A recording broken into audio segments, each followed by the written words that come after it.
What's up guys, my name is Josh and I'm going to be giving you the basics of creatine as well as some background research to inform your decision on if you should start using it or not. Alright guys, so this video will actually be split off into portions. I'm just going to cover a few different things such as the important things to know, the different types of creatine, the benefits, and then my experience personally with the compound itself. So just starting off with the important things to know about creatine, it's actually one of the most studied and researched compounds in the fitness industry. Another thing that people will notice is most people put on 2 to 5 pounds in the first week of using creatine due to water retention, which is ultimately the inflation of your muscles in terms of physical appearance, which tends to create a bigger look to your physique. And another thing that's very important on creatine is drinking a lot of water and maintaining hydration, as that is how your body actually efficiently maximizes the results of the compound. Creatine actually pulls water out of the cells of your muscles, which creates a much higher demand for water intake throughout the day. I personally aim to drink about 4 to 5 liters of water throughout the day, as that is a sufficient amount to maximize the growth and progress from your creatine while perfectly staying hydrated. Now moving on to the different types of creatine, I'm actually just going to be focusing on the creatine monohydrate and hydrochloride compounds for the sake of this video. And the only real differentiating factor between the two is creatine hydrochloride's higher solubility and absorption capability, which allows for more of the compound to be absorbed into the cells of the body,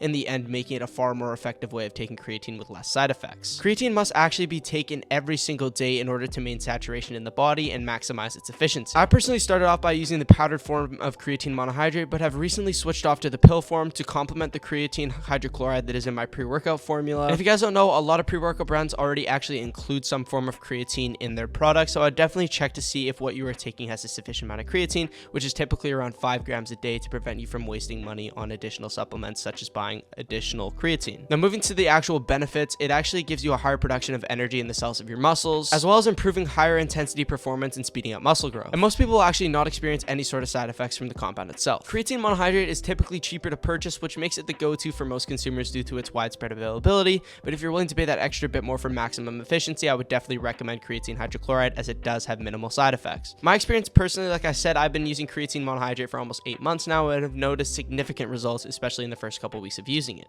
I noticed that the last few reps of each set were easier to complete, and I just felt an overall sense of improved energy when it came to my workouts.